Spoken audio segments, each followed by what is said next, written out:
Kept in the Dark, a novel by Penny Hancock. Chapter 1. Friday. Sonia. He comes to me when the chatter of school children along the alley has died away. Later, drinkers will troop the other way towards the pub. The evening river bus will make its last journey westwards to town, rattling chains and making the pontoon groan. But this is a silent time, almost as if the river and I are waiting. He comes to the door in the courtyard wall. "Sorry," he says, twisting awkwardly about, such a graceful body, but he doesn't yet know what to do with it. "It's just at the party, your husband mentioned about that album." I stare past him. Early February, the light in the sky loosening. I smell brewery yeast drift on the breeze from downriver. Bitter Seville oranges from the marmalade I'm making in the kitchen. Along with the bubble of the preserving pan behind me, I hear Cat Stevens singing Wild World on the radio. Time flips and catches in a tangle in my head. I look into his face. "Come in," I say. "Of course."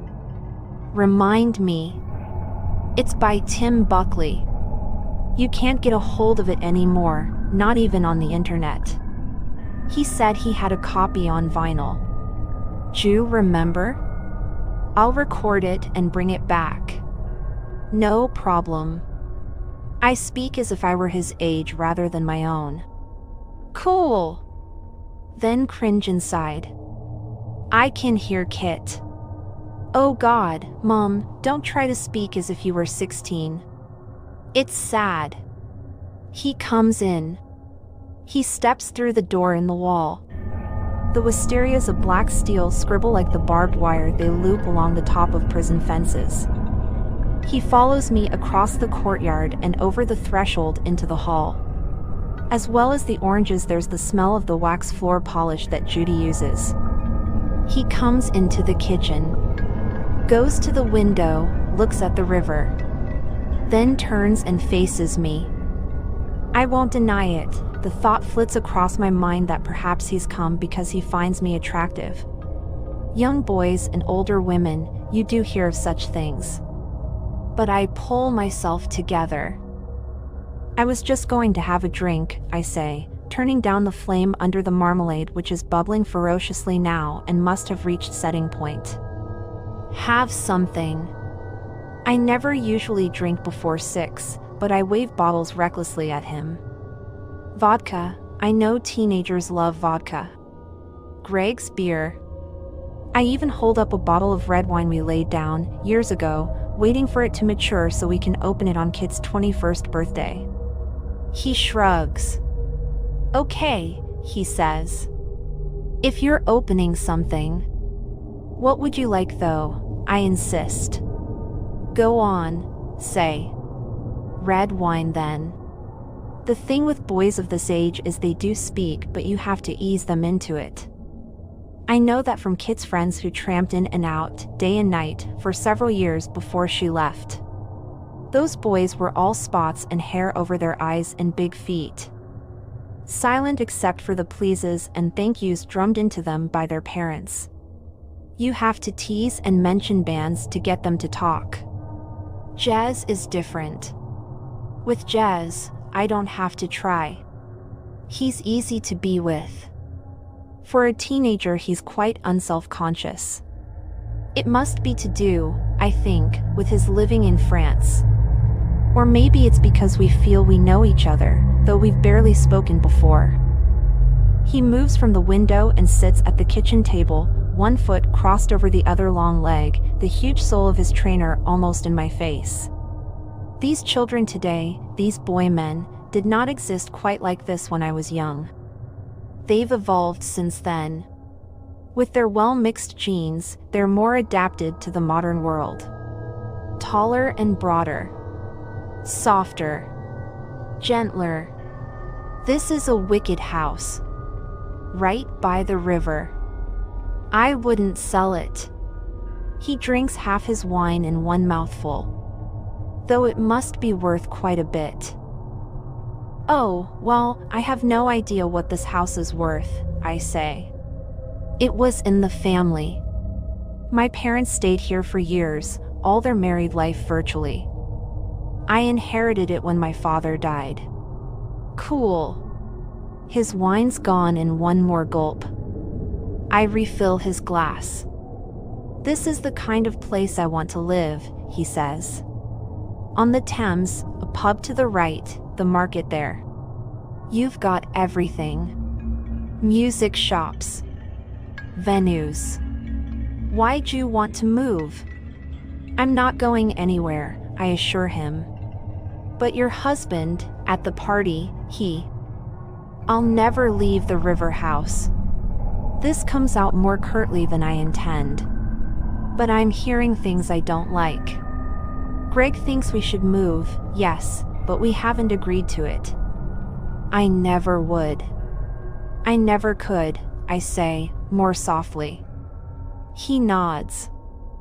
I didn't want to leave this area either. But Mom says London, Greenwich especially, it's bad for my asthma. It's one of the reasons we went to Paris. His dark fringe has fallen across one eye. He flicks it back and looks at me from under long, perfectly formed black eyebrows. I noticed his sinuous neck with its smooth Adam's apple. There's a triangular dip where his throat descends towards his sternum. His skin has a sheen on it that I'd like to touch. He's of adult proportions, yet everything about him is glossy and new. I want to tell him that I have to stay in the river house to be near Seb. Somewhere in the river swell, in its daily ebb and flow, he's still there, a flash of multicolored oil on its surface. A ripple, a bubble, a shush, and he's back. I've never told anyone this. It's something few people would understand, and, to use a cliché, so much water's gone under the bridge since then. A whole lifetime. I'm convinced Jez would get it. But I let the moment pass. Something prevents me from telling him. It's something that's so close up, I can't get it into focus. Instead, I say, living in Paris. That must be exciting? It's okay. But I miss my mates and the band. I'm coming back soon anyway. Been looking at colleges.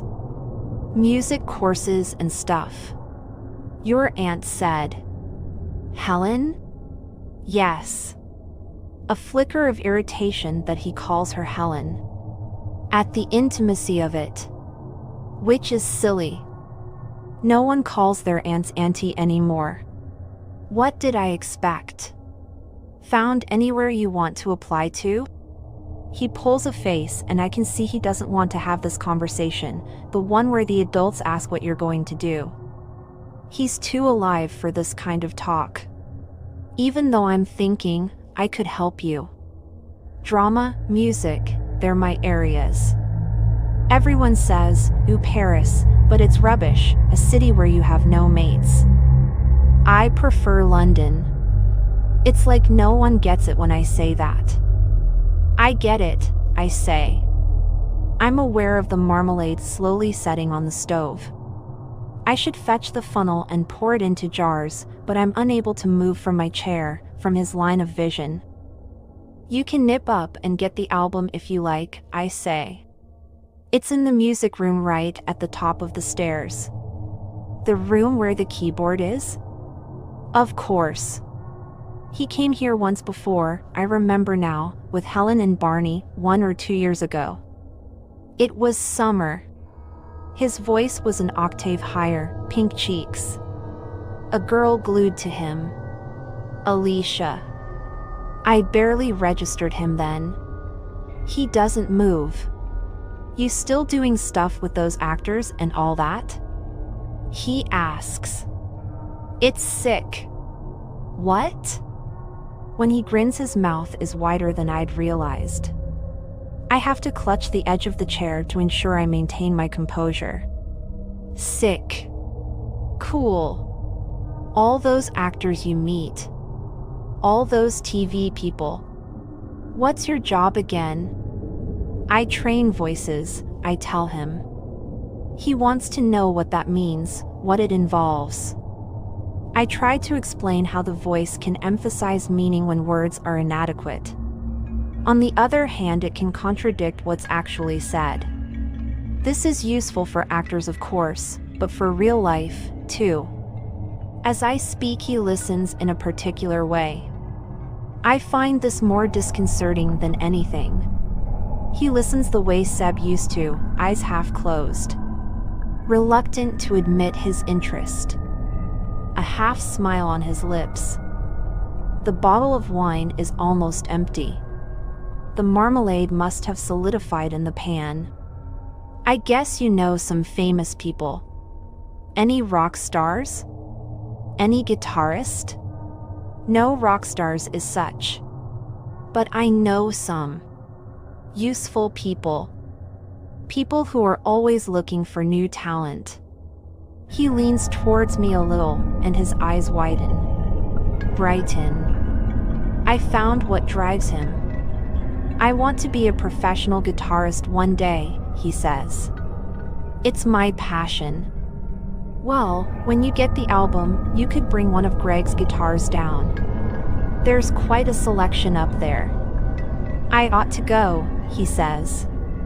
Of course he must go. He's a 15-year-old boy. On his way to meet his girlfriend before he gets the train from St. Pancras back to Paris tomorrow morning. She makes me meet her in the foot tunnel exactly halfway between South and North London. Makes you? Well, he looks at me and all of a sudden he's just an embarrassed teenage boy after all. We measured the halfway point, he says, by counting the paving slabs. We were going to count the white bricks, but there were too many. How old is she? I ask. Alicia? She's 15. 15, so. She'll have no idea that nothing will ever be like this again. I'll go and get that album, he says, stumbling a little. The wine has gone straight to his head. He's what Kit would call a lightweight. Have one more drink. I'll pour it while you go up. Go on. Go up. I listen to his footsteps taking the stairs two at a time and open another bottle. Something cheap this time, but Jez won't notice. I fill his glass, and I add a little whiskey. A cloud shifts over the river and a last sliver of sunlight slides across the table. For a second the glasses, the bottles and the fruit bowl are suspended in a rich amber glow. I remember the marmalade again, but do nothing about it. The phone rings, and I pick it up without thinking. It's Greg. He launches straight in as if we've already been talking. I've spoken to Burnett Shaw's. Who? The estate agents. I want them to do an evaluation. It doesn't tie us to anything, but I want to know figures, ballpark. It'll help me choose what to view out here. I can't speak. Jez has come back down into the kitchen with Greg's acoustic guitar. He bumps into the table as he sits and the guitar reverberates. What's that? Greg asked. Have you got someone there? No. Nobody. But I'm not talking about this now. You know where I stand. You can't make arrangements over my head. If we could have a sensible discussion about it, I wouldn't have to. I bite my lip. It's always Greg's last weapon, accusing me of irrationality. I want to protest, but he's put the phone down. Couldn't find the album, Jez says. But I spotted this guitar. Can I give it a go before I leave? His voice soothes away the tension aroused in me by Greg. Of course. Of course you can. Nothing feels more right at this moment. The next hour is my favorite this evening. Before the drink renders him incapable of leaving, even should he want to. We sit and talk and he plays. He tells me about Tim Buckley. How for him playing music was just like talking. It's like that for me too, Jez says. You teach people to express themselves with their voices. I play the guitar for the same reason. He's good. I knew he'd be good. He plays something classical, John Williams maybe, something that ripples and lilts like water. The guitar's an extension of him, the music flows through his body from his soul. His fingers barely seem to move as he plucks the strings. His black hair falls over his face. When the drink begins to take effect and he can't play anymore, he rests the guitar on the floor, the fingerboard against his thigh. He tells me again how he loves my house. The river right outside. The smells. The light. The sounds. Listen. And we sit and identify the sounds I've come to take for granted. The intermittent gush of waves against the wall, the clank and thumps from the old coaling pier, the throb of helicopters. Urban music, Jez calls it. I want this kind of life, he says. Music, wine, a house on the Thames. I, too, am a little drunk by now. I never want this evening to end. It's okay, you know, Seb. You don't have to go. Jez, he says. What? My name. Jez, not Seb. It's late when at last he stands up and almost topples. Grabs the chair. Shall I stay and keep you company? He slurs, and I almost blush. I think, I say in my grown-up mother's voice, it might be better if you got some sleep. He's passed out almost before I can get him onto the old iron bed in the music room. I focus on his socks as I lie him down. There's a hole in the big toe of the right one, and I think of a darning thing my mother had that was the shape of a mushroom and how she used to sit and mend our socks in the evenings, and I wonder whether anywhere in the world a darning mushroom still exists. What an odd thought to have as I roll the socks off his feet, then tug his arms out of the sleeves of his hoodie. I wonder if I should remove the jeans that hang so loose around his narrow pelvis, the muscle sloping in a golden triangle towards the buttons of his flies. He'd be more comfortable when he woke. But I don't want to humiliate him. So I leave them. I fill a glass of water in the shower room and place it on the bedside table so that he'll know, if he wakes before I expect him to, that I am caring for him. Before I go out of the room, I bend over and pass my nose from the top of his head with its whiff of shampoo to his neck, where I can detect his own male scent of cedar, salt. He wears a black horn-shaped thing through one earlobe. His hair lies in liquid curls against his collarbone. I lift it gently so I may press my nose into the delicate, pale area beneath his ear. Here, I stop. On his neck, beneath his hairline, is the unmistakable red mark of a love bite. A hickey, Kit would call it. Bloody specks spread out from an angry central lesion. Alicia? Sucking his flesh into her mouth until the capillaries burst and bleed. A red sore on his flawless skin. And suddenly, I'm staring at a livid red gash left by a rope as it dug its teeth into another buttermilk throat. For a few minutes, I cannot look away. At last, I bend over and kiss the wound gently. It's okay, I whisper. I'll keep you safe, I promise. Then I pull the duvet over him, tuck it in a little at the edge, and go quietly out of the room.